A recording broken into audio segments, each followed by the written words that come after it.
Une fois votre tableau inséré dans votre document, il est possible de le personnaliser afin de l'adapter au reste de votre document.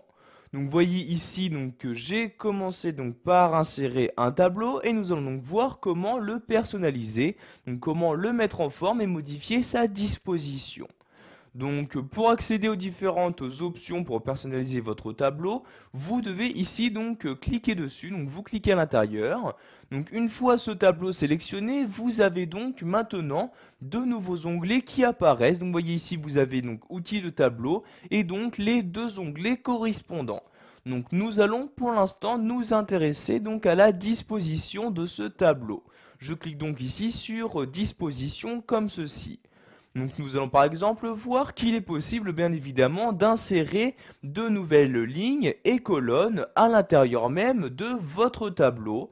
Donc voyez par exemple ici j'ai oublié par exemple le mercredi, donc je sélectionne ici la cellule de jeudi et pour insérer donc une ligne au-dessus de celle-ci, je vais cliquer sur ce bouton là, donc voyez insérer au-dessus, je clique et comme vous pouvez le voir, j'ai maintenant une nouvelle ligne qui est apparue. Je peux donc ici saisir à l'intérieur de cellules différentes données. Donc vous voyez ici j'écris mercredi, j'appuie sur la touche tabulation pour passer à la cellule suivante et j'écris ici les horaires. Donc je vais mettre ici 9h, 18h comme ceci. Vous avez bien évidemment la possibilité d'insérer une ligne en dessous. Donc vous voyez ici insérer une ligne en dessous.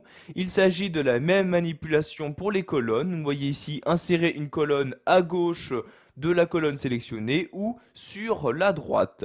Vous pouvez également supprimer une ligne ou une colonne. Donc par exemple si je souhaite supprimer cette dernière ligne, je place mon curseur à l'intérieur pour sélectionner la ligne en question, puis je me rends ici sur l'outil supprimer.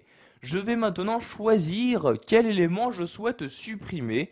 Donc soit je supprime juste les cellules sélectionnées, les colonnes sélectionnées, les lignes sélectionnées, ou tout simplement l'intégralité de mon tableau. Donc ici par exemple, je vais juste supprimer la ligne où je me trouve actuellement. Je clique donc ici sur supprimer les lignes et vous pouvez voir que la ligne où je me trouvais a bien disparu de mon tableau. Donc je reclique maintenant à l'intérieur de mon tableau pour faire apparaître les différentes options. Donc vous voyez ici je reste bien dans disposition. Nous allons maintenant voir qu'il est possible de fusionner différentes cellules. Je vais par exemple ici sélectionner ces deux cellules-ci comme ceci. Pour les fusionner, je vais maintenant me rendre toujours dans l'onglet disposition sur l'outil fusionner comme ceci. Je clique donc dessus et vous pouvez voir que les cellules sélectionnées ont bien maintenant été fusionnées. En effet, vous voyez ici je me rends à l'intérieur, il n'y a plus ici de traits qui les séparent. Je vais par exemple maintenant pouvoir mettre horaire d'ouverture comme ceci. Nous allons maintenant voir comment gérer la disposition, donc l'alignement de votre texte à l'intérieur même de vos différentes cellules. Donc je vais sélectionner tout mon tableau, donc vous voyez ici je clique, je maintiens le clic de ma souris et je sélectionne toutes les cellules de mon tableau. Je vais maintenant gérer l'alignement de mon texte en me rendant ici toujours dans l'onglet disposition dans cette partie-là.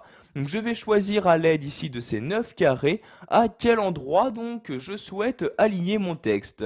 Donc ici vous pouvez gérer l'alignement horizontal ou vertical. Donc par exemple ici si je souhaite centrer horizontalement mais aussi verticalement mon texte, je clique ici sur le carré du milieu. Donc vous voyez je clique et vous pouvez voir que toutes les données se trouvant à l'intérieur de mon tableau ont bien été centrées par rapport à chacune de mes cellules. Pour finir, nous allons voir qu'il est possible également de modifier le... Pour finir, nous allons voir qu'il est bien évidemment possible de mettre en forme votre tableau. Donc pour ce faire, vous devez vous rendre ici dans l'onglet Création. Vous avez par exemple la possibilité d'appliquer un style à votre tableau.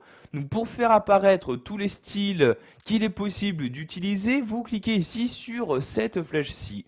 Vous avez donc maintenant un menu qui apparaît pour vous afficher tous les styles qu'il est possible d'utiliser. Donc vous voyez ici je descends à l'aide de l'ascenseur et je peux naviguer entre les différents styles disponibles. Je souhaite par exemple utiliser ce style-ci, je clique donc dessus et automatiquement donc mon tableau utilise ce style. Vous voyez ici, je clique en dehors de mon tableau et vous pouvez voir que le style a bien été appliqué donc à mon tableau. Je clique donc à l'intérieur de mon tableau et voyez, je retourne ici donc dans l'onglet création. J'ai par exemple la possibilité de modifier la couleur de fond de chacune de mes cellules en cliquant ici sur trame de fond comme ceci et en choisissant dans cette partie-là la couleur que je souhaite utiliser. Donc vous voyez ici, si vous laisserez votre souris sur une couleur, vous avez l'aperçu qui apparaît directement sur la cellule sélectionnée. Donc par exemple, je vais prendre cette couleur-ci, je clique dessus et vous pouvez voir que la couleur a bien été attribuée donc à la cellule en question. Vous pouvez également choisir pour votre tableau si vous souhaitez utiliser ou non donc des lignes d'en-tête, etc. en vous rendant dans cette partie-là. Donc, par exemple, voyez, si je décoche ici ligne d'en-tête, vous pouvez voir que la première ligne n'est plus considérée comme en-tête, elle n'est plus donc différente des autres. En revanche, si je la recoche, vous pouvez voir qu'il y a une mise en forme spécifique juste pour cette ligne-là. Vous pouvez également choisir d'ajouter une ligne pour le total, donc ce qui est très utile si par exemple vous souhaitez insérer donc un total de différentes valeurs à l'intérieur même de votre tableau. Voilà, vous savez maintenant comment modifier la disposition d'un tableau sous Word 2010, que ce soit en le mettant en forme en y appliquant par exemple un style ou en